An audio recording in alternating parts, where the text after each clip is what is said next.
안녕하세요, 여러분. 여기는 그녀의 라디오 책상입니다. 오늘 들려드릴 이야기는 파란만장한 삶을 살아오신 한 여성, 70세 박영숙님의 처절했던 인생에 대한 기록입니다. 자, 이제 영숙님의 사연 속으로 함께 떠나보시죠. 1970년대 후반, 싱그러운 5월의 어느 날이었습니다. 23세 꽃다운 나이 영숙 씨는 동네 작은 옷가게에서 일하며 풋풋한 꿈을 키워가고 있었습니다. 그녀의 젊음은 희망으로 가득했고 앞으로 펼쳐질 미래에 대한 설렘으로 가슴은 늘 두근거렸습니다. 그녀의 평온했던 일상에 그림자처럼 드리워진 한 남자. 경철 씨와의 만남은 마치 운명처럼 시작되었습니다. 처음에는 그저 옷가게 앞을 어슬렁거리며 옷들을 구경하는 척했습니다. 그러다 영숙 씨의 퇴근 시간이 되면 어김없이 가게 건너편 전봇대에 기대어 서 있곤 했습니다. 처음엔 그냥 스쳐 지나가는 사람이겠거니 생각했어요. 그런데 매일 같은 시간, 같은 자리에 있더라고요. 신기하게도 비가 억수같이 쏟아지는 날에도, 매서운 바람이 불어오는 날에도, 어느 날 드디어 그가 영숙 씨에게 조심스럽게 말을 걸어왔습니다. 호감을 표현하며 만남을 채 가져보기도 전에 결혼을 제안했지만 영숙 씨는 그의 청혼을 정중하게 거절했습니다. 아직 결혼할 생각은 없다고, 조금 더 사회생활을 경험하며 자신의 자리를 잡고 싶다고 분명하게 선을 그었습니다. 하지만 경철 씨는 쉽게 물러서지 않았습니다. 그의 집요한 구애는 상상을 초월했습니다. 하루는 친구들과 시내 다방에 갔는데 글쎄 그 사람이 거기 있는 거예요. 또 다른 날은 시장에 장을 보러 갔는데 거기서 또 마주쳤고요. 정말 소름 끼칠 정도였어요. 우연이라고 하기엔 너무나 잦은 만남이었죠. 심지어 경철 씨는 영숙 씨의 집까지 따라오기도 했습니다. 그녀의 부모님께 인사드리고 싶다며 무작정 찾아와 집 앞에 서 몇 시간이고 서성이기도 했습니다. 동네 어른들에게는 이미 영숙 씨와 곧 결혼할 사이라고 공공연하게 이야기하고 다녔습니다. 어머니께서 몹시 걱정하셨어요. 저 사람 너무 끈질기다.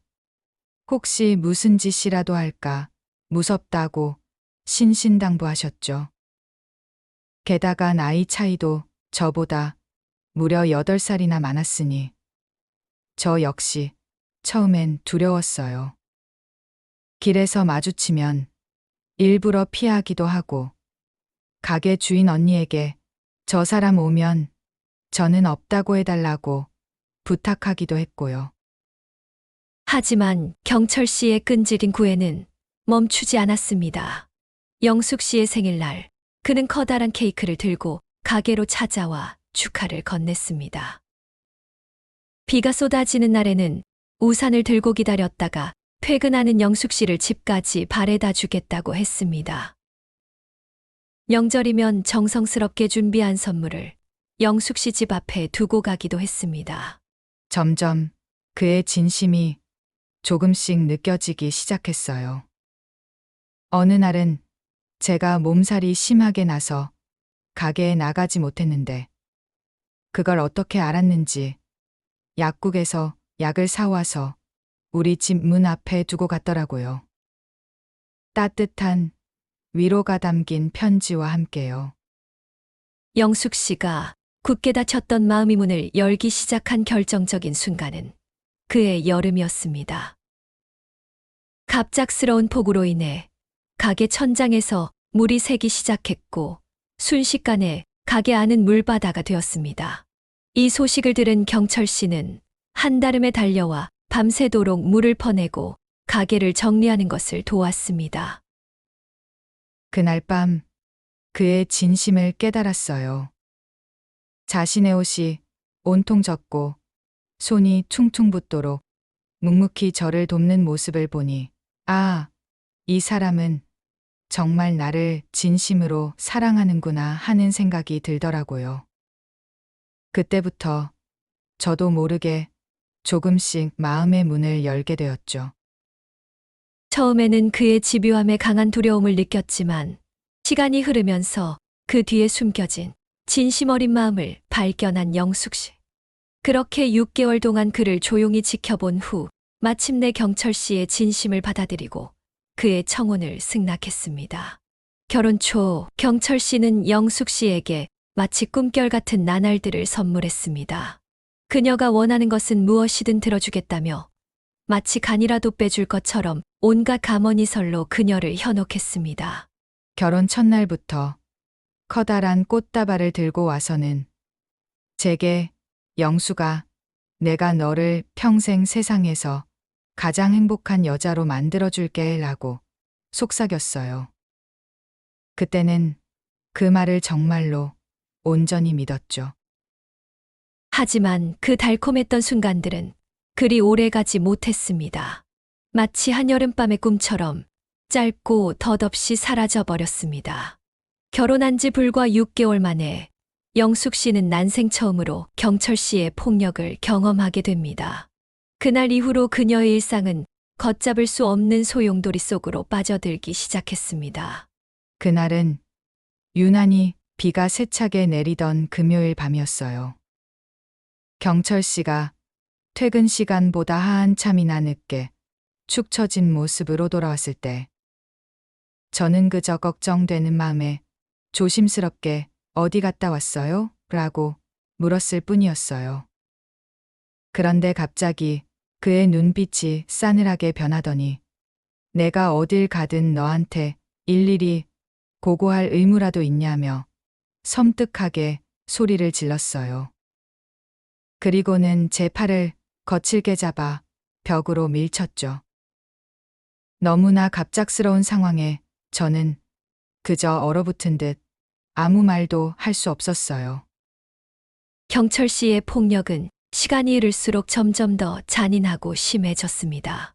그로부터 한 달 후 영숙 씨가 시댁 식구들과 함께한 저녁 식사 자리에서 음식간이 싱겁다는 사소한 이유로 그는 부엌에서 밥그릇을 집어 던지고 영숙 씨의 뺨을 사정없이 때렸습니다.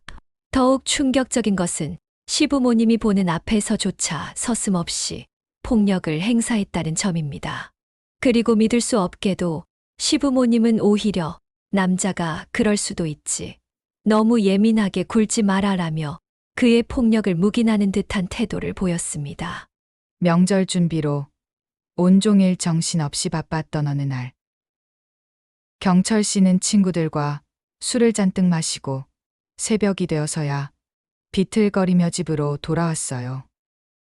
저는 잠결에 목이 말라 물을 마시러 부엌에 나갔는데 갑자기 방으로 들어오는 저를 보자마자 왜 이 늦은 시간에 집을 비우고 어딜 돌아다니냐며 험악하게 의심하기 시작했죠. 제가 자초지종을 설명하려고 했지만 그는 제 말은 들으려고도 하지 않고 제 머리채를 거칠게 잡아당겨 바닥에 힘껏 내동댕이 쳤어요. 그날 밤 제 처절한 비명소리에도 그 누구도 저를 도와주지 않았습니다. 가정 경제에 대한 무책임함 또한 그의 폭력적인 성향 못지않게 영숙 씨를 고통스럽게 했습니다. 결혼 전에는 번듯한 대기업의 중간 관리자라고 자랑스럽게 말했지만 결혼하고 보니 그는 그저 말단 사원에 불과했고 심지어 결혼 직후에는 더 좋은 일자리를 찾겠다는 핑계로 회사를 그만두었습니다. 하지만 6개월이 넘는 시간 동안 그는 제대로 된 직장을 구하려는 노력조차 하지 않은 채 매일같이 친구들과 술자리를 전전했습니다. 결국 영숙 씨는 결혼 전에 어렵게 한 푼 두 푼 모아두었던 소중한 돈으로 생활비를 충당하고 심지어 남편의 용돈까지 책임져야 하는 기막힌 상황에 놓였습니다. 그렇게 힘들게 모아두었던 돈마저 바닥을 드러내기 시작할 무렵이었습니다. 제가 이제 생활비를 어떻게 마련해야 할지 걱정스럽게 물었더니 그는 오히려 역정을 내며 내가 알아서 할 텐데 왜 바가지를 긁냐며 식탁을 주먹으로 쾅 하고 내리쳤어요. 그 충격으로 식탁 위에 놓여있던 유리 물컵이 산산조각이 났고 날카로운 파편 하나가 제 눈썹 위를 스치며 붉은 피가 흘렀지만 그는 아랑곳하지 않고 매정하게 집을 나가버렸어요. 영숙 씨가 잠시 친정에 다녀오겠다고 조심스럽게 이야기했을 때조차 문제가 발생했습니다. 경철 씨는 감히 내 허락도 없이 어딜 가려고 하냐며 영숙 씨의 손에서 가방을 빼앗아 그 안에 든 물건들을 바닥에 모조리 쏟아버리고 그녀가 집 밖으로 나가지 못하도록 완강하게 막아섰습니다. 가부장적이고 독선적인 그의 태도는 일상의 모든 부분에 깊숙이 스며들어 있었습니다. 경철 씨는 심지어 영숙 씨의 옷차림까지 철저하게 통제했습니다. 조금이라도 짧은 치마나 화려한 옷을 입으면 집에서 살림하는 여자가 무슨 옷이 그러냐며 그녀의 옷을 가위로 찢어버리거나 불태우기도 했습니다.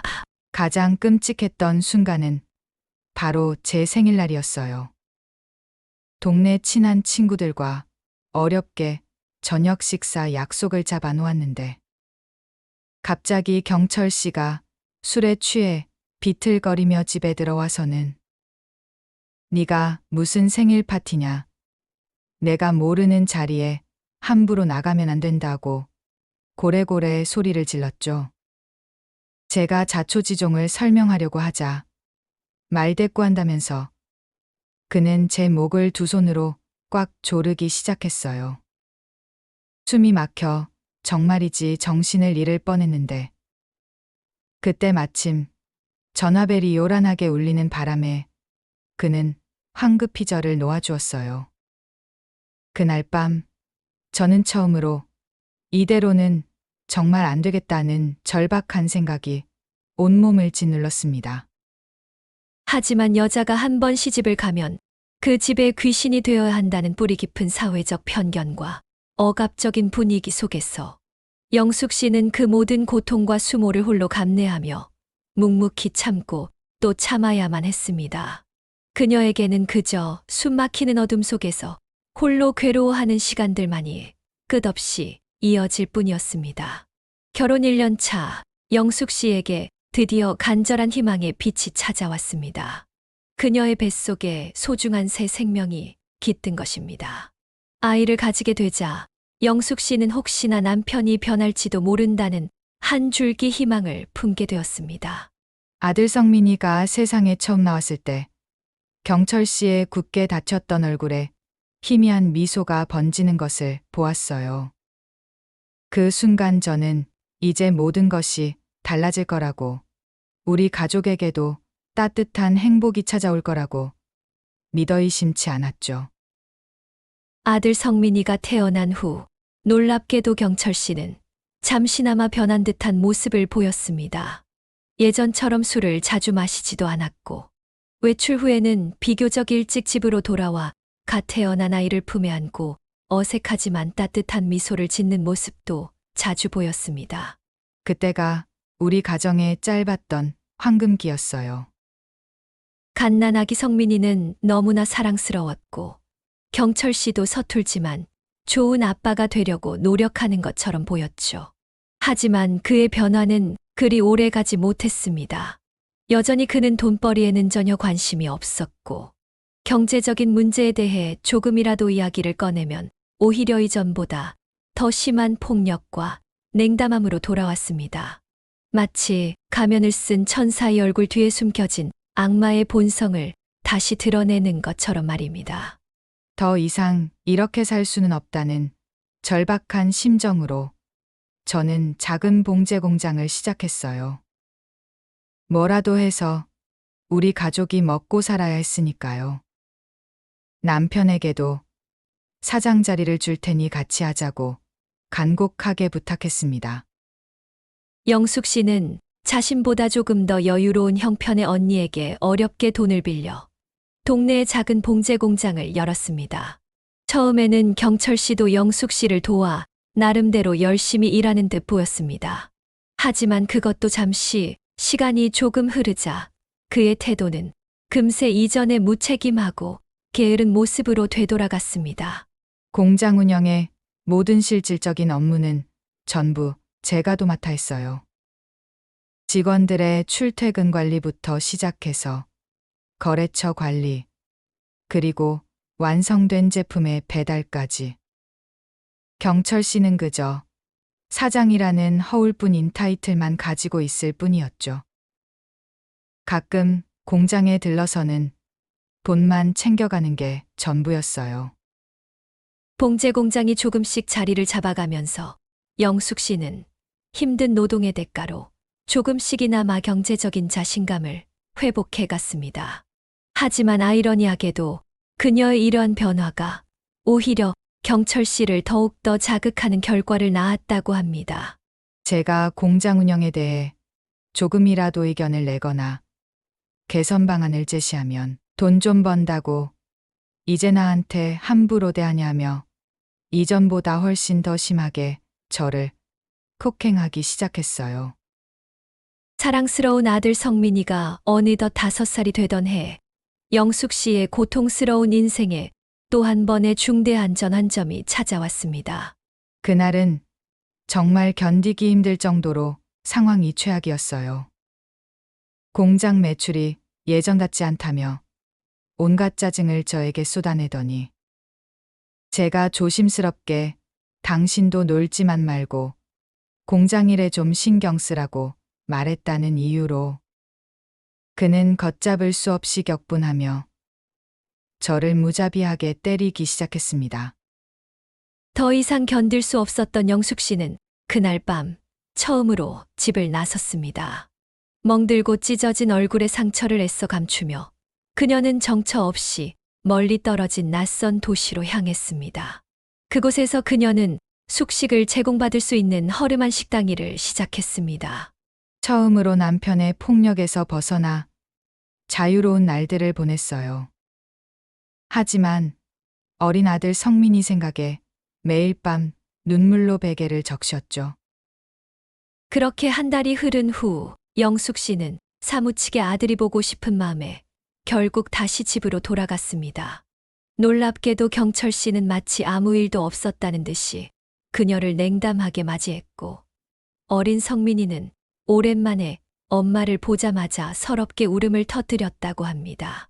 그때 5살 어린 성민이가 제 옷자락을 붙잡고 엄마 가지 마라고 흐느끼는데 정말이지 제 가슴이 갈기갈기 찢어지는 듯한 고통을 느꼈어요.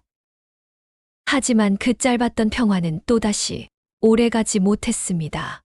마치 폭풍전야의 고요함처럼 곧 더 큰 고통과 절망이 그녀를 덮쳐올 것을 예고하는 듯 했습니다.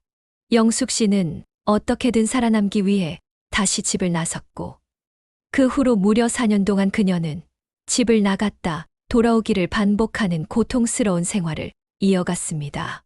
마치 끊어질 듯 이어지는 낡은 밧줄처럼 그녀의 삶은 위태롭고 불안정했습니다. 집을 나설 때마다 이번에는 정말이지 2번 다시 돌아가지 않으리라 굳게 다짐했지만 어린 아들 성민이의 간절한 눈빛과 엄마라는 애절한 외침이 밤마다 제 귓가에 맴돌아 결국 다시 발길을 돌리곤 했어요. 그 무렵 영숙 씨의 봉제 공장에는 새로운 직원이 들어왔습니다. 앳된 22살의 젊은 여성 미영 씨였습니다. 미영 씨는 공장의 격리 업무를 맡게 되었고 밝고 싹싹한 성격 덕분에 영숙 씨와 금세 친해졌습니다. 미영이는 저에게 항상 언니, 언니 하면서 살갑게 따랐어요. 제 힘든 고민도 진심으로 들어주고 따뜻한 위로도 건네주면서 저에게는 정말 둘도 없는 좋은 친구가 되어주었죠. 미영 씨는 영숙 씨가 남편에게 오랫동안 끔찍한 폭력에 시달려왔다는 사실을 알고 있었고 가끔은 진심으로 걱정하며 언니, 정말 이제는 그 사람에게서 벗어나셔야 해요라고 조심스럽게 조언하기도 했습니다. 몸과 마음이 너덜너덜해진 어느 날, 영숙 씨는 더 이상 숨 쉴 수 없음을 느꼈습니다. 무너져 내리는 일상 속에서 그녀는 마지막 결심을 굳혔습니다. 이번만큼은 정말 뒤돌아보지 않으리라 마음먹었습니다. 가방 하나 달랑 들고 집을 나서는 그녀의 발걸음은 무거웠지만 단호했습니다. 9살 성민이 얼굴이 눈앞에 아른거렸습니다. 울음을 삼키며 속삭였습니다. 성민이에게 엄마가 조금만, 정말 조금만 참았다가 자리 잡고 꼭 너 데리러 올게라고 약속했습니다. 그 약속은 그녀의 심장에 박혔습니다. 멀리 떨어진 낯선 도시의 허름한 공장에서 영숙 씨는 새벽부터 밤늦게까지 몸을 갈아 넣듯 일했습니다. 손마디는 굵어졌고 등은 굽어갔지만 매달 성민이에게 보낼 용돈과 편지를 준비하는 시간만이 그녀에게 유일한 숨통이었습니다. 답장 없는 편지 봉투를 볼 때마다 가슴 한 구석이 시려왔지만 아이가 잘 지내고 있으리라 믿으며 버텼습니다. 약 1년의 시간이 흘렀을까. 성민이를 향한 그리움은 걷잡을 수 없이 커졌습니다. 단 한 번이라도 좋으니 아이 얼굴만이라도 보고 싶었습니다. 아무런 연락 없이 충동적으로 그녀는 예전 집으로 향했습니다. 오랜만에 선 집 앞, 익숙한 대문 앞에서 심장이 빠르게 뛰었습니다. 문을 열고 조심스럽게 발을 들여놓는 순간 낯선 아기의 울음소리가 차가운 공기를 갈랐습니다. 거실에서 들려오는 소리를 따라간 영숙 씨는 그 자리에서 얼어붙었습니다. 미영 씨가 아기를 품에 안고 서 있었습니다. 영숙 씨를 발견한 미영 씨의 얼굴이 순식간에 백지장처럼 하얘졌습니다. 떨리는 목소리로 그녀를 부르며 언니라고 말했습니다. 그 순간 영숙 씨는 모든 것을 이해했습니다. 집을 나간 영숙 씨의 빈자리를 바로 미영 씨가 채우고 있었던 것입니다. 믿고 싶지 않은 현실이 눈앞에 펼쳐졌습니다. 미영 씨는 경철 씨와 관계를 맺었고 아이까지 낳아 이미 그들의 집에 살림을 차리고 있었습니다. 더욱 충격적인 것은 남편 경철 씨와 미영 씨의 나이가 무려 18살이나 차이 난다는 사실이었습니다. 배신감과 절망감이 파도처럼 밀려왔습니다. 그날 밤 영숙 씨는 겨우 성민이를 만날 수 있었습니다. 훌쩍 커버린 10살의 성민이는 엄마를 보자마자 와락 안겨 울음을 터뜨렸습니다. 하지만 아이의 눈빛은 예전과 달랐습니다. 순수했던 아이의 눈에는 짙은 원망과 슬픔이 뒤섞여 있었습니다. 작은 아이의 입에서 말이 나왔습니다. 엄마, 엄마는 왜 나만 두고 갔어요? 그 말에 영숙 씨는 아무런 대답도 할 수 없었습니다. 목이 메어왔습니다. 성민이는 미영 씨를 이모라고 불렀지만 그 집 안의 공기는 이미 미영 씨를 중심으로 새로운 가족의 형태를 이루고 있었습니다. 아이는 학교에서도 문제를 일으키기 시작했다는 이야기를 들었습니다. 영숙 씨는 당장이라도 성민이를 데려가고 싶었지만 그녀에게는 아이를 책임질 안정된 울타리가 없었습니다. 일자리도 집도 아무것도 없었습니다. 더군다나 경철 씨가 순순히 아이를 내줄리 만무했습니다. 그 고통스러운 만남 이후 영숙 씨는 더 이상 망설일 필요가 없음을 깨달았습니다. 완전한 이혼만이 유일한 길이었습니다. 경철 씨 역시 미영 씨와 새 가정을 꾸리고 싶었기에 이혼에 쉽게 동의했습니다. 법원에서 이혼 서류에 사인하던 순간 주마등처럼 스쳐 지나가는 결혼 생활의 파편들 속에서 영숙 씨는 슬픔보다는 해방감을 느꼈습니다. 지긋지긋한 고통의 굴레에서 벗어난다는 안도감. 하지만 동시에 성민이를 자신의 아이를 뒤로하고 돌아서야 한다는 생각에 가슴이 산산조각 나는 듯 했습니다. 이혼 후 영숙 씨는 모든 것을 털어내고 일본으로 건너갔습니다. 친구의 소개로 도쿄의 한 한식당에서 일자리를 얻었습니다. 휘황찬란한 네온사인 아래 밤에도 잠들지 않는 도시. 그곳에서 영숙 씨는 완전히 새로운 인생을 시작했습니다. 한국에서의 아픈 기억들을 가슴 깊이 묻고 작은 한식당의 허드렛 일부터 시작했습니다. 끝없이 밀려오는 설거지 더미, 끈적이는 바닥 청소, 새벽을 가르는 식재료 준비까지. 고된 노동의 연속이었지만 영숙 씨는 묵묵히 견뎌냈습니다. 성민아, 엄마가 꼭 너를 데리러 갈 거야. 조금만 기다려줘. 좁고 허름한 단칸방, 아들의 사진을 보며 영숙 씨는 매일 밤 그렇게 다짐했습니다. 적은 월급과 팁을 아끼고 아껴 작은 저금통에 차곡차곡 쌓아갔습니다. 오직 그 돈만이 성민이에게로 가는 다리가 될 것이라 믿었습니다. 성실하고 악착같이 일하는 영숙 씨의 모습은 곧 식당 사장의 눈에 띄었습니다. 일본어도 빠르게 익히고 손님들의 미묘한 취향까지 파악하며 주방 보조 일까지 척척 해내는 그녀는 금세 식당에 없어서는 안 될 중요한 인력이 되었습니다. 식당 사장은 말했습니다. 영숙 씨, 당신처럼 성실하고 야무진 사람은 처음 봤어요. 정말 특별합니다. 사장의 칭찬과 인정 속에서 영숙 씨는 더욱 힘을 냈습니다. 3개월, 6개월, 1년. 시간이 흐를수록 그녀의 손놀림은 능숙해졌고 식당에서의 입지는 단단해졌습니다. 언제나 첫 번째로 출근해 마지막까지나마 식당을 정리하는 그녀의 모습에 주방 직원들조차 감탄할 정도였습니다. 고된 하루의 끝, 저금통의 묵직함을 느낄 때마다 영숙 씨는 다시 한번 희망의 불씨를 지폈습니다. 성민이와 다시 함께할 그날을 위해 그녀는 도쿄의 밤거리 아래서 멈추지 않고 앞으로 나아갔습니다. 3년이 지난 어느 날이었습니다. 식당 사장은 영숙 씨를 조용히 따로 불렀습니다.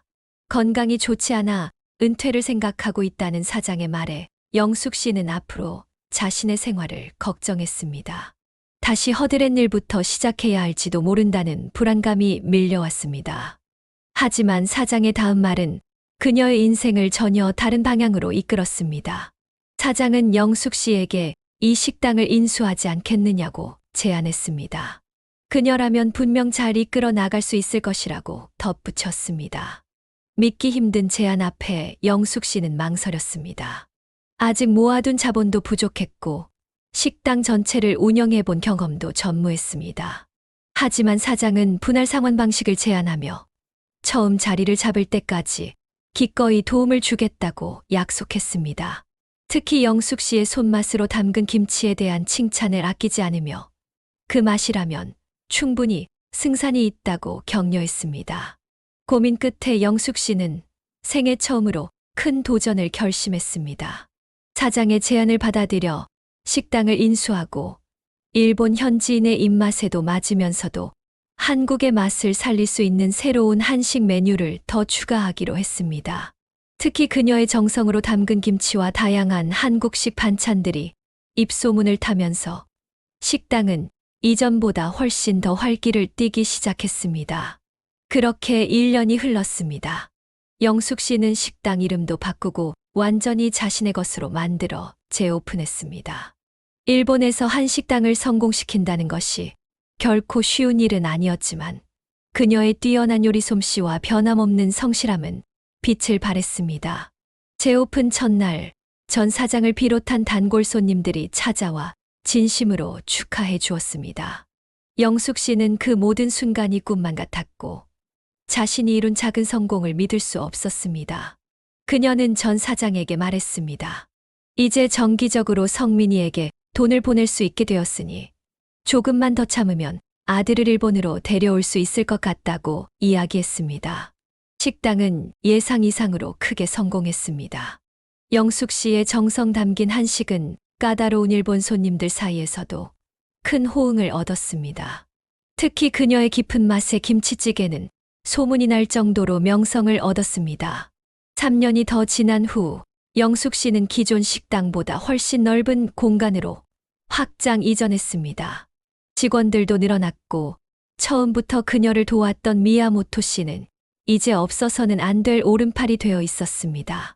어느 날 미야모토 씨가 환한 얼굴로 말했습니다. 사장님, 오늘도 만석이에요. 예약도 다음 주까지 꽉 찼습니다. 미야모토 씨의 말에 영숙 씨는 기쁨과 동시에 씁쓸함을 느꼈습니다. 이제 그녀는 경제적으로 성공한 사업가가 되었지만 정작 아들과는 여전히 바다 건너 멀리 떨어져 있었기 때문이었습니다. 넓어진 아파트의 거실 가장 좋은 자리에는 어릴 적 성민이의 사진이 걸려 있었습니다. 매일 밤 영숙 씨는 그 사진을 물끄러미 바라보며 아들을 향한 그리움을 달랬습니다. 사진 속 아들에게 속삭였습니다. 성민아, 조금만 더 기다려. 엄마가 꼭 데리러 갈게. 이제 거의 다 됐어. 더 많은 돈을 벌기 위해 아들이 돌아왔을 때 흔들리지 않을 만큼 안정적인 기반을 다지기 위해 영숙 씨는 더욱 필사적으로 일했습니다. 시간은 빠르게 흘러갔습니다. 영숙 씨의 식당은 이제 일본에서도 손꼽히는 유명한 식당이 되었습니다. 본점을 성공적으로 운영하며 근처에 하나를 더 오픈하여 2개의 매장이 모두 성업 중이었습니다. 미야모토 씨는 총괄 매니저로서 영숙 씨의 든든한 조력자가 되어 있었습니다. 사장님, 이번 분기 매출이 또 20% 상승했습니다. 미야모토 씨의 보고에 만족스러운 표정을 짓던 그날, 영숙 씨에게 한 통의 전화가 걸려왔습니다. 한국에서 온 전화, 친정 언니였습니다. 언니는 다급한 목소리로 전했습니다. 전 남편에게서 연락이 왔는데 그가 운영하던 공장도 문을 닫았고 함께 살던 여자는 아이를 두고 오래전에 집을 나갔다고 했습니다. 그 여자 역시 폭력적인 전 남편을 견디지 못했던 것 같다고 덧붙였습니다. 아이들은 시어머니에게 맡겨졌는데 그 어머니마저 최근 돌아가셨다는 소식이었습니다. 이제 전 남편 혼자서는 아이들을 돌볼 수 없게 되자 일본에서 영숙 씨가 크게 성공했다는 소문을 듣고 성민이를 데려가라고 연락했다는 것이었습니다. 대신 조건이 있었습니다. 절대 일본으로 데려가는 건 안 되는 조건이었습니다. 언니의 말에 영숙 씨는 온갖 감정이 뒤섞여 숨을 쉬기 어려웠습니다. 배신감과 슬픔, 그리고 마침내 아들을 다시 만날 수 있다는 기쁨까지. 8년이라는 긴 세월 동안 아들을 보지 못한 그녀에게 이 소식은 천국과 지옥을 동시에 선사하는 듯 했습니다. 망설임 없이 결정을 내렸습니다. 언니, 내가 바로 준비할게. 일본에서의 모든 일을 정리하고 곧 한국으로 갈 거야. 그토록 피땀 흘려 이룬 성공한 사업을 뒤로하고 8년 동안 가슴에 품고 기다려온 아들을 위해 모든 것을 포기할 준비가 되어 있었습니다. 미야모토 씨에게 중요한 결정을 내렸음을 알렸습니다.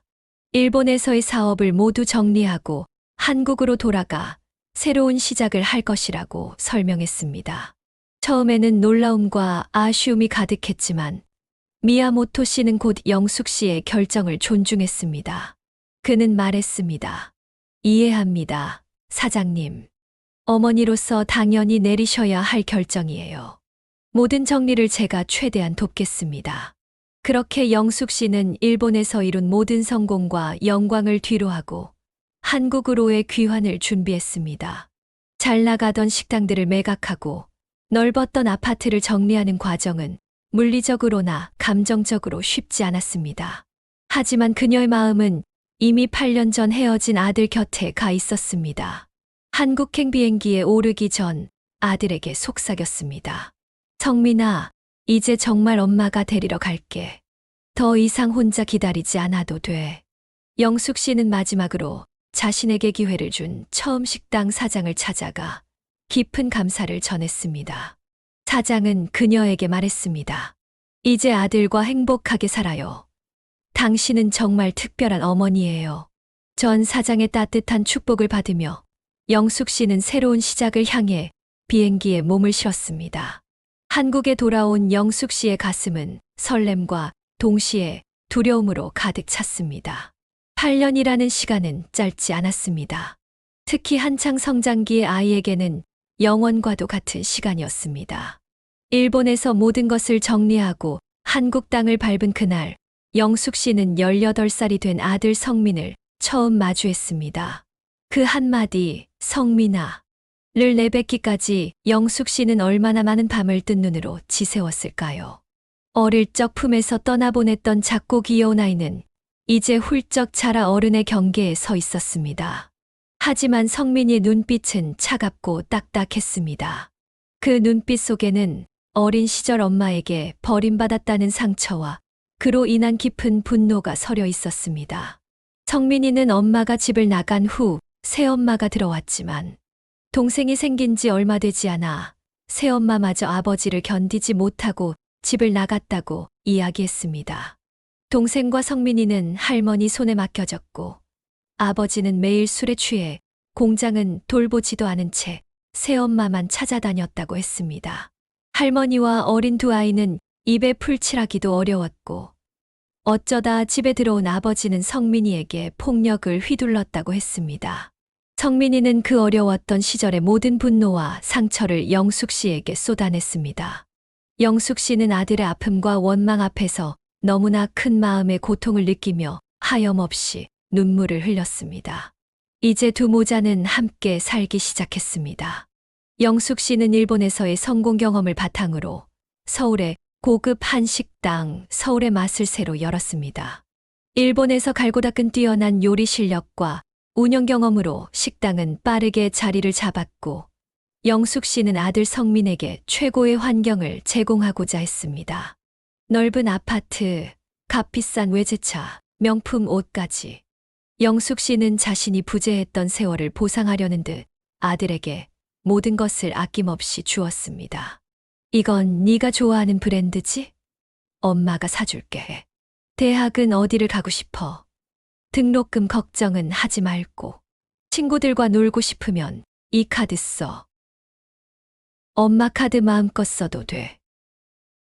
그렇게 영숙 씨는 자신이 없었던 8년을 만회하려는 듯 성민이의 모든 요구와 바람에 응했습니다. 성민이가 물을 떠달라면 뛰어가서 물을 가져왔고 밤늦게 들어와도 따뜻한 밥을 차려주었습니다.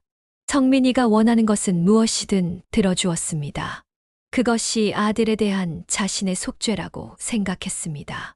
하지만 시간이 흐를수록 성민이의 요구는 점점 더 커져갔고 그를 향한 영숙 씨의 헌신에도 불구하고 성민이의 태도는 점점 더 무례해져 갔습니다. 대학에 입학했지만 수업에는 거의 나가지 않았고 친구들과 어울려 술과 도박에 빠져 지내는 날이 많아졌습니다.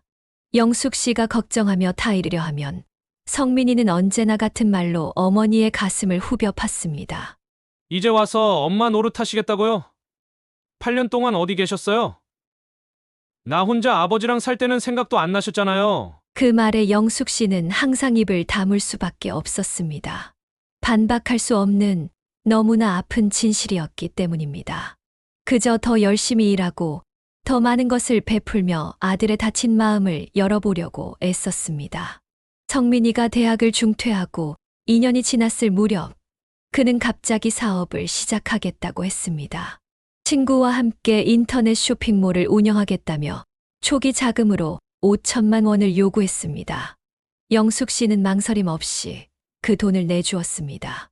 하지만 불과 3개월 만에 그 돈은 흔적도 없이 사라졌고 성민이는 사업 실패를 인정하지 않았습니다. 친구가 돈을 가지고 도망갔다며 자신의 잘못이 아니라고 주장했습니다.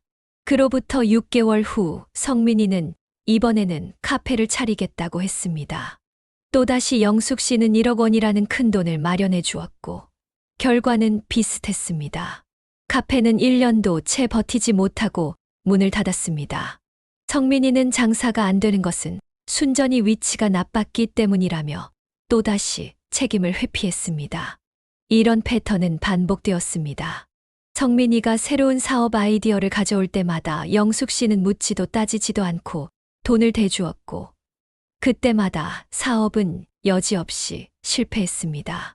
성민이는 점점 더 무기력해지고 아무런 책임감 없이 돈을 요구하는 사람으로 변해갔습니다. 집에서는 늦잠을 자고 밤에는 친구들과 어울려 외박하는 일이 잦아졌습니다.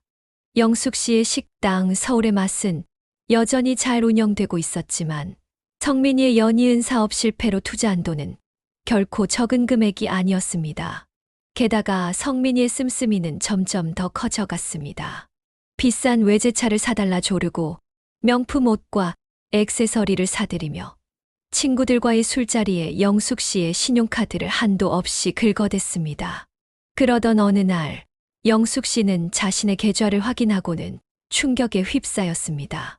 그동안 혹시 모를 미래를 위해 꼬박꼬박 모아두었던 비상금까지 바닥을 드러내고 있었습니다. 심지어 식당 운영 자금까지 위험할 정도로 줄어들어 있었습니다. 이대로 가다가는 애써 일구어 놓은 식당마저 위태로워질 수 있다는 생각에 영숙 씨는 처음으로 아들 성민이에게 강하게 말했습니다. 성민아, 이제 그만 정신 차려야 할 때가 온 것 같아.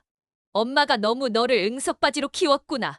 하지만 성민이의 반응은 차갑고 공격적이었습니다. 이제 와서 무슨 제 걱정이 그렇게 많죠? 내가 돈 쓰는 게 그렇게 아까워요? 엄마 돈 많잖아요. 그날 밤 두 사람은 처음으로 크게 다투었습니다.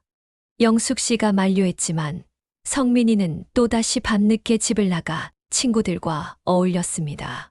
그리고 다음 날 아침 영숙 씨는 충격적인 소식을 접했습니다. 성민이가 만취 상태에서 운전을 하다 사고를 냈다는 것이었습니다. 다행히 성민이는 큰 부상을 입지 않았지만 상대방 차량에 탑승했던 승객이 경상을 입었고 성민이의 혈중 알코올 농도는 면허 취소 수준으로 나왔습니다. 영숙 씨는 아들의 사고를 수습하기 위해 모든 것을 책임져야 했습니다. 상대방과의 합의금을 지불했는데 그 금액은 식당 운영 자금의 상당 부분을 차지했습니다. 이제 영숙 씨의 삶은 점점 더 벼랑 끝으로 몰리고 있었습니다.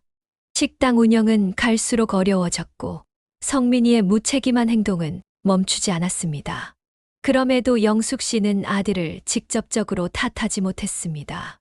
모든 것이 자신이 어린 시절 아들을 버리고 떠난 벌이라고 자신의 업보라고 생각했습니다.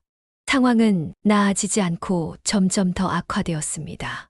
영숙 씨는 식당 유지를 위해 밤낮 없이 일했지만 계속 불어나는 빚과 성민이의 끝없는 요구를 감당하기 어려웠습니다. 결국 은행에서 큰 금액의 대출까지 받게 되었고 그마저도 성민이의 또 다른 사업 실패로 고스란히 날아가 버렸습니다. 영숙 씨의 건강도 점점 나빠지기 시작했습니다. 과로와 극심한 스트레스로 몸무게는 급격히 줄어들었고 때때로 물건을 어디에 뒀는지 기억하지 못하거나 방금 했던 일을 잊어버리는 일이 잦아졌습니다. 하지만 영숙 씨는 그저 피곤해서 그런 거라고 스스로를 다독였습니다. 어느 날 성민이가 또다시 사업 자금을 요구했을 때 영숙 씨는 더 이상 줄 돈이 없다고 단호하게 말했습니다. 성민이는 영숙 씨의 말에 격렬하게 분노했고 대화는 곧 걷잡을 수 없는 다툼으로 변질되었습니다. 엄마는 왜 나를 믿어주지 않아요? 이번엔 정말 확실하게 성공할 수 있다고요? 성민아, 이젠 정말 없어. 식당도 위험해. 이대로 가다가는 우리 모두 길거리에 나앉게 될 거야. 그럼 식당을 팔면 되잖아요. 그 돈이면 충분하잖아요. 그건 안 돼, 성민아. 그건 우리에게 남은 마지막 희망이야. 분노한 성민이는 그날 밤 집을 뛰쳐나갔습니다. 그리고 며칠 후 영숙 씨는 전혀 예상치 못한 충격적인 사실을 알게 되었습니다. 성민이가 어머니 몰래 그녀의 인감을 도용하여 식당을 담보로 은행에서 거액의 대출을 받았던 것입니다. 그 대출금은 이미 성민이의 도박빚을 갚는 데 사용되었고 은행에서는 영숙 씨에게 대출금 상환 독촉장을 보내왔습니다. 영숙 씨는 그 자리에 무너져 내렸습니다. 아들을 위해 모든 것을 희생하고 바쳤지만 결국 이렇게 될 줄은 꿈에도 몰랐습니다. 그녀는 아들이 남긴 빚을 갚기 위해 마지막 희망이었던 식당을 팔아야 했습니다. 그토록 사랑했고 자신의 땀과 눈물로 일구었던 자부심이자 삶의 전부였던 그 공간을 떠나야 했습니다. 식당을 정리하고 작고 허름한 월세방으로 이사한 영숙 씨는 말 그대로 다시 처음부터 시작해야 했습니다. 50대 후반의 나이에 그녀는 다시 식당 보조로, 청소부로 몸이 부서져라 일했습니다. 할 수 있는 모든 일을 하며 겨우 생계를 이어갔습니다. 성민이는 그 후로도 몇 번 영숙 씨에게 연락을 해왔지만 항상 돈을 요구하는 내용뿐이었습니다. 영숙 씨가 더 이상 줄 돈이 없다고 하자 성민이는 완전히 연락을 끊었습니다. 엄마는 나에게 아무것도 해준 게 없어요. 어릴 때도 버리고 갔고 이제는 돈도 안 주고 더 이상 저에게 연락하지 마세요. 그것이 영숙 씨가 아들 성민이에게서 들은 마지막 말이었습니다. 그렇게 3년이라는 시간이 흘렀습니다. 영숙 씨는 이제 작은 분식집에서 일하며 겨우 하루 벌어 하루 먹고 사는 생활을 하고 있었습니다. 하루 종일 서서 일하고 밤에는 PC방 청소 아르바이트까지 하며 두 가지 일을 병행했습니다. 그녀의 손은 거칠어질 대로 거칠어졌고 얼굴에는 깊은 주름이 새겨졌습니다. 하지만 육체적인 고통보다 더 영숙 씨를 괴롭힌 것은 자꾸만 깜빡하는 기억이었습니다. 처음에는 사소한 것들을 잊어버리는 정도였습니다. 열쇠를 어디에 뒀는지, 방금 먹은 약을 또 먹으려 하는 등의 일들이었습니다. 하지만 점차 심각해져서 가스불을 켜놓고 외출하거나 일하던 중에 갑자기 자신이 무엇을 하고 있었는지 잊어버리는 아찔한 상황까지 발생했습니다. 결국 분식집 주인은 영숙 씨의 상태를 심각하게 여기고 병원에 가보라고 간곡히 권했습니다. 그렇게 영숙 씨는 병원을 찾았고 여러 검사 끝에 충격적인 진단을 받았습니다. 조기 발병 치매였습니다. 의사는 영숙 씨의 상태가 심각한 스트레스와 오랜 기간 알아온 우울증 때문에 더욱 악화되었을 가능성이 높다고 설명했습니다. 의사가 조심스럽게 물었습니다. 혹시 최근에 심한 스트레스나 정신적 충격이 있으셨나요? 의사의 물음에 영숙 씨는 그저 쓸쓸하고 허망한 미소를 지을 뿐이었습니다. 그녀의 인생 전체가 스트레스와 고통의 연속이었고 크고 작은 충격의 파도 속에 살아왔으니까요. 약을 처방받고 집으로 돌아온 영숙 씨는 한참 만에 아들 성민이의 사진을 꺼내보았습니다. 어린 시절 해맑게 웃던 아이의 모습, 그리고 한국에 돌아와 함께 찍었던 마지막 사진. 점점 더 기억이 흐려지기 전에 영숙 씨는 아들에게 마지막 편지를 쓰기로 결심했습니다. 하지만 어디로 보내야 할지 알 수 없는 편지였습니다. 아들 성민이가 지금 어디서 무엇을 하고 있는지, 잘 지내고 있는지조차 알 수 없는 막막한 상태였습니다. 그래도 영숙 씨는 자신의 마지막 기억이 완전히 사라지기 전에 가슴속에 담아두었던 모든 것을 글로 써내려갔습니다. 자신이 왜 그때 어쩔 수 없이 집을 나갔는지, 얼마나 아들을 그리워하고 사랑했는지, 그리고 성민이가 이렇게 된 모든 것이 사실은 자신 때문이었다는 깊은 후회와 자책의 마음을 담았습니다. 성민아, 엄마가 모든 걸 망쳤구나. 네가 이렇게 힘들게 된 건 모두 못난 엄마 탓이야. 미안해. 정말 미안해. 편지를 쓰던 영숙 씨는 갑자기 자신이 무엇을 하고 있었는지 잊어버렸습니다. 펜을 든 채로 멍하니 앉아있던 그녀는 한참 후에야 다시 정신을 차렸지만 방금 썼던 내용이 무엇이었는지 전혀 기억나지 않았습니다. 이제 영숙 씨의 기억은 둑이 터진 듯 점점 더 빠르게 사라져갔습니다. 때로는 자신이 누구인지, 이곳이 어디인지조차 헷갈리는 순간이 있었습니다. 친정 언니가 가끔 찾아와 안부를 묻고 약간의 도움을 주었지만 대부분의 시간을 영숙 씨는 좁은 방 안에서 홀로 보냈습니다. 영숙 씨의 상태는 날이 갈수록 빠르게 악화되었습니다. 이제 그녀는 혼자서는 일상생활이 거의 불가능할 정도로 상태가 나빠져 요양원에 들어가야 할 지경이었습니다. 하지만 요양원 비용을 감당할 형편이 되지 않았고 영숙 씨의 언니는 더 이상 지체할 수 없다고 판단하고 영숙 씨를 자신의 집으로 데려왔습니다. 영숙아, 이제 걱정 마. 언니가 여기 있으니까 언니가 돌봐줄게. 언니는 영숙 씨를 따뜻하게 보살폈습니다. 하지만 영숙 씨는 이미 많은 것을 잊어버린 상태였습니다. 때로는 자신을 극진히 돌보는 언니를 알아보지 못했고, 때로는 자신이 아직 일본에서 식당을 운영하고 있다고 착각했습니다. 그녀가 가장 많이 찾고 그리워하는 사람은 단 한 명, 아들 성민이었습니다. 성민이는 학교에 갔어요. 곧 돌아올 거죠? 저녁에 김치찌개 끓여 놓을게요. 언니는 그런 영숙 씨를 보며 매일 밤 눈물 지었습니다. 그녀는 동생의 마지막 소원이라도 들어주고자 성민이를 수소문해 찾아보려 애썼지만 쉽지 않았습니다. 성민이는 이미 연락처를 바꾸었고 들리는 소문으로는 여전히 정신 못 차리고 한탕주의에 빠져 힘든 생활을 하고 있다는 씁쓸한 이야기뿐이었습니다. 그렇게 또다시 2년이라는 시간이 흘렀습니다. 영숙 씨의 상태는 더욱 나빠져서 이제는 대부분의 시간을 침대에서 보내야만 했습니다. 그녀의 정신은 과거의 특정한 순간들에 머물러 있었고 현실과 과거를 전혀 구분하지 못했습니다. 어린 시절 성민이를 유치원에 보냈던 날, 일본에서 식당을 운영하며 아들을 그리워했던 밤들, 기억의 파편 속을 헤매고 있었습니다. 오늘 성민이 유치원에 데려다 줘야 해요. 비가 오는데 우산을 가져갔을까? 언니가 우산을 챙겨주며 문 밖으로 나가는 성민이를 배웅하는 환영 속에서 영숙 씨는 그렇게 중얼거렸습니다. 어느 날 오후, 언니의 집 초인종이 조용히 울렸습니다. 언니가 문을 열자 덥수룩하게 수염이 자란 40이 훌쩍 넘은 남자가 어색하게 서 있었습니다. 그의 눈빛에는 오랜 방황의 흔적과 후회가 어려 있었습니다. 남자는 목소리를 가다듬고 천천히 말했습니다. 저, 이모 계신가요? 저 성민입니다. 아들 성민이가 돌아왔네요. 과연 성민이는 엄마의 상태를 보고 어떤 감정을 느꼈을까요? 10년이라는 긴 세월이 흐른 뒤 성민은 낯선 도시의 버스 터미널에 내렸습니다. 가방 하나를 든 그의 발걸음은 무겁고도 조심스러웠습니다.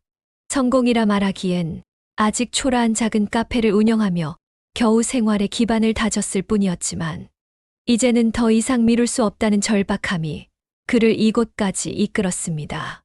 바로 어머니 영숙이 머물고 있는 이모 집이 있는 곳이었습니다. 초인종을 누르자 언니가 문을 열었습니다. 10년 만에 마주한 조카의 모습에 언니는 놀라움을 감추지 못했습니다. 언니의 눈빛에는 반가움과 동시에 그간의 서운함, 그리고 복잡한 감정이 뒤섞여 있었습니다. 성민은 어색하게 서 있다가 언니의 이끌림에 집 안으로 들어섰습니다.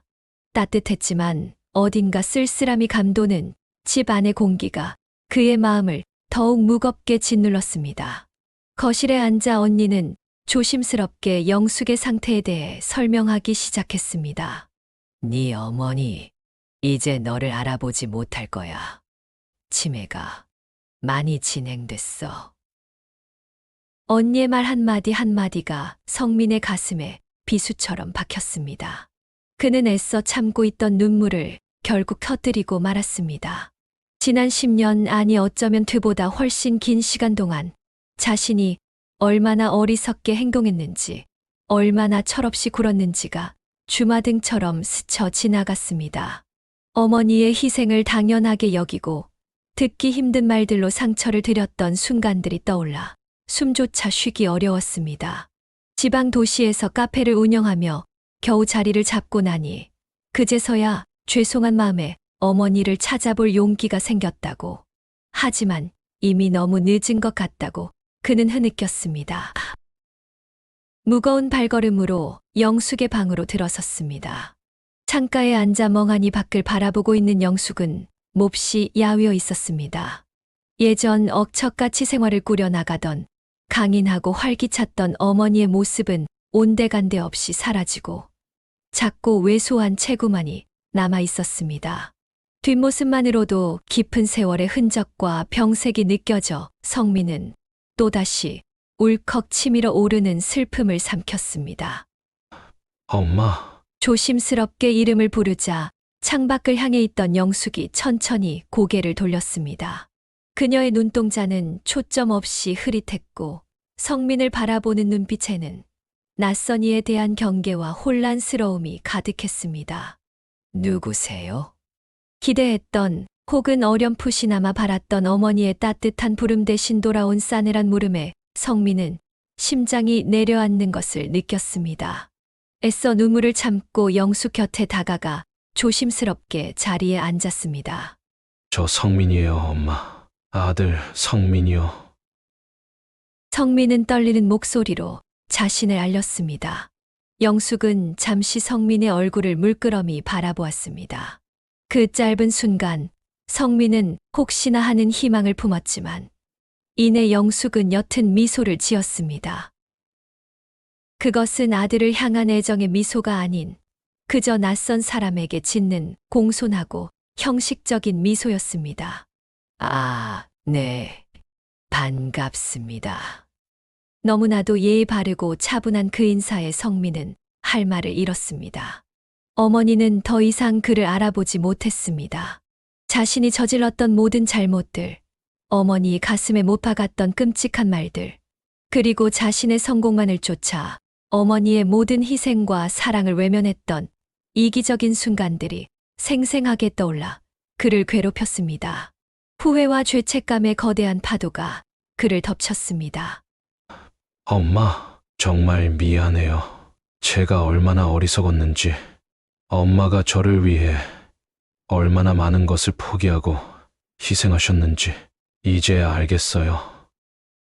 성민은 영숙의 야윈 손을 잡고 흐느끼며 용서를 빌었습니다.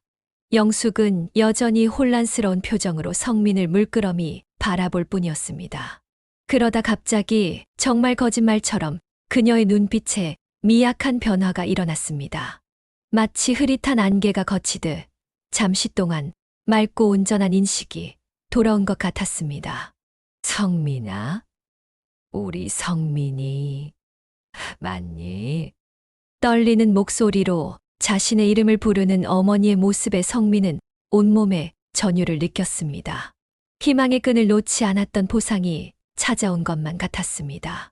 그는 고개를 힘껏 끄덕였습니다. 네, 엄마, 저예요. 성민이에요. 돌아왔어요. 엄마. 영숙은 떨리는 손을 들어 성민의 얼굴을 조심스럽게 만졌습니다.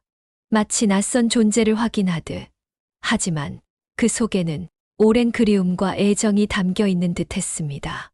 우리 아들 많이 컸구나. 엄마가 미안해. 엄마가 너무나도 미안하구나. 어머니의 입에서 나온 예상치 못한 사과의 성민은 다시 한번 북받치는 감정을 억누르지 못했습니다. 죄송해야 할 사람은 자신인데 어머니는 마지막 순간에도 미안하다는 말을 하셨습니다. 아니에요, 엄마. 제가 미안해요. 제가 다 잘못했어요. 성민은 어머니의 손을 꼭 잡고 용서를 구했습니다. 영숙은 잠시 동안 선명한 의식을 되찾은 듯 했지만 그 순간은 길지 않았습니다. 곧 다시 그녀의 눈빛은 흐릿해졌고 혼란스러운 표정으로 돌아갔습니다. 오늘 날씨가 참 좋네요. 산책하러 가실 건가요? 방금 전 아들을 알아보던 어머니의 모습은 온데간데 없이 사라지고 일상적인 대화를 건네는 어머니의 모습에 성민은 가슴이 찢어지는 듯 했습니다. 하지만 그는 눈물을 참으며 고개를 끄덕였습니다. 비록 짧은 순간이었지만 어머니가 자신을 온전히 인식하고 성민아라고 불러주었던 그 기억 하나만으로도 감사했습니다. 그것이 어쩌면 마지막 기회였을지도 모른다는 예감이 그의 마음을 스치고 지나갔습니다. 그날 이후 성민은 지방의 카페를 친구에게 맡기고 서울로 올라왔습니다. 언니의 집 근처에 작은 방을 얻어 자리를 잡고는 매일같이 어머니를 찾아뵈었습니다. 비록 영숙은 대부분의 시간 그를 알아보지 못했고 간병인이나 언니처럼 익숙한 사람으로 대했지만 성민은 포기하지 않았습니다. 매일 같은 시간에 어머니의 방을 찾아갔습니다. 오늘은 어머니가 예전에 좋아하셨던 떡볶이를 사들고 갔습니다. 오늘은 엄마가 좋아하시는 떡볶이 사왔어요. 우리 같이 먹어요, 엄마. 어머니는 떡볶이를 보며 희미하게 미소 지었습니다. 성민은 어머니의 손을 잡고 어린 시절 이야기를 들려주고 함께 노래를 불러주었습니다. 비록 어머니가 그 내용을 온전히 이해하는 것 같지는 않았지만 그의 목소리와 온기가 어머니에게 조금이나마 위안이 되기를 바랐습니다. 그는 과거 자신이 어머니에게 쌓았던 마음의 빚과 상처들을 이렇게라도 조금씩 치유하고 싶었습니다. 어느 날 성민은 언니와 함께 영숙의 옷장을 정리하다가 옷가지들 사이에서 낡은 작은 상자 하나를 발견했습니다. 조심스럽게 상자를 열자 그 안에는 빛바랜 물건들이 가득했습니다. 영숙이 일본에서 일하며 성민에게 보냈던 편지들, 성민의 아주 어린 시절 사진들, 그리고 마지막으로 미처 완성하지 못한 채 쓰다만 편지 한 통이 눈에 띄었습니다. 떨리는 손으로 쓰다만 편지를 집어들었습니다. 어머니의 익숙한 글씨체로 시작된 편지는 성민을 향한 절절한 마음이 담겨 있었습니다. 성민아, 엄마가 모든 걸 망쳤구나.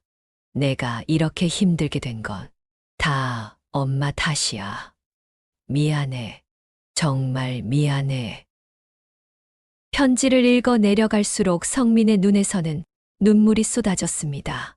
어머니는 마지막까지 자신의 탓을 하고 계셨습니다. 남편의 폭력을 피해 아들을 두고 떠나야 했던 기구한 운명 속에서도 어머니는 그 모든 죄책감을 자신의 몫으로 돌리고 아들의 삶이 힘든 것조차 자신의 잘못이라 여기고 계셨습니다. 하지만 진짜 잘못한 사람은 어머니의 희생과 사랑을 외면했던 바로 자신이었습니다. 참았던 울음을 터뜨리며 성민은 영숙의 방으로 달려갔습니다. 그날따라 영숙은 신기하게도 평소보다 훨씬 선명한 의식을 가지고 있었습니다. 눈빛도 전날보다 또렷했고 성민을 바라보는 시선에 일말의 인식이 담겨 있는 듯 했습니다. 엄마, 이게 아니에요. 제가 모든 걸 망친 거예요. 엄마 탓이 아니에요. 제가 엄마 마음도 모르고 제가 너무 어리석었어요. 성민은 편지를 움켜쥔 채 울먹이며 진심을 토해냈습니다. 영숙은 흐릿하지만 따뜻한 미소를 지으며 성민의 떨리는 손을 잡았습니다.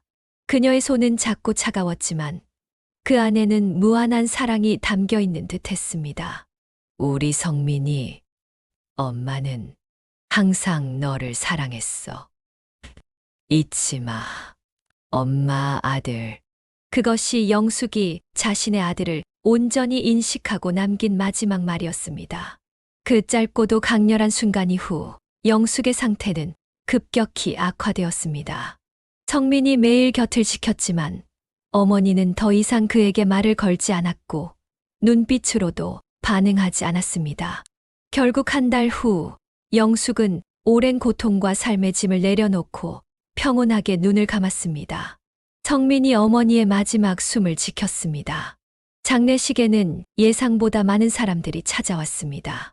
성민은 그들의 얼굴을 보며 놀라움을 금치 못했습니다. 일본에서 어머니와 함께 일했던 미야모토 씨와 타나카 전 사장, 그리고 한국에서 영숙을 알았던 많은 이웃들과 지인들이 그녀의 마지막 가는 길을 배웅하기 위해 모였습니다. 사람들은 영숙이 얼마나 강하고 따뜻한 사람이었는지, 얼마나 많은 이들에게 도움을 주고 긍정적인 영향을 끼쳤는지를 이야기했습니다. 성민은 그제야 자신이 알지 못했던 어머니의 다른 모습들, 얼마나 많은 사람들이 그녀를 사랑하고 존경했는지를 비로소 깨달았습니다. 어머니는 그에게 전부였지만 동시에 많은 이들에게 소중한 존재였습니다. 장례를 마치고 성민은 어머니의 유품을 정리하는 데 시간을 보냈습니다. 그러다 영숙의 책상 서랍 깊숙한 곳에서 낡은 일기장 한 권을 발견했습니다. 그것은 영숙이 일본으로 건너간 그때부터 써온 일기였습니다. 일기장을 펼치자 낯선 일본에서의 생활고와 외로움, 그리고 그 모든 것을 견디게 한 아들에 대한 그리움과 사랑이 절절히 담겨 있었습니다. 한국으로 돌아와서 그녀의 아들에 대한 마음은 일기장에 고스란히 남아 있었습니다. 오늘도 성민이 생각에 잠을 설쳤다. 내년이면 충분한 돈이 모일 거야. 그때 성민이를 데려올 수 있을까? 보고 싶다. 아들. 성민이가 자신을 너무 늦게 찾아왔다고 원망했다. 모든 게 내 잘못이다. 미안하다. 다 엄마 잘못이야. 성민이가 또 사업 실패를 했다는 소식을 들었다.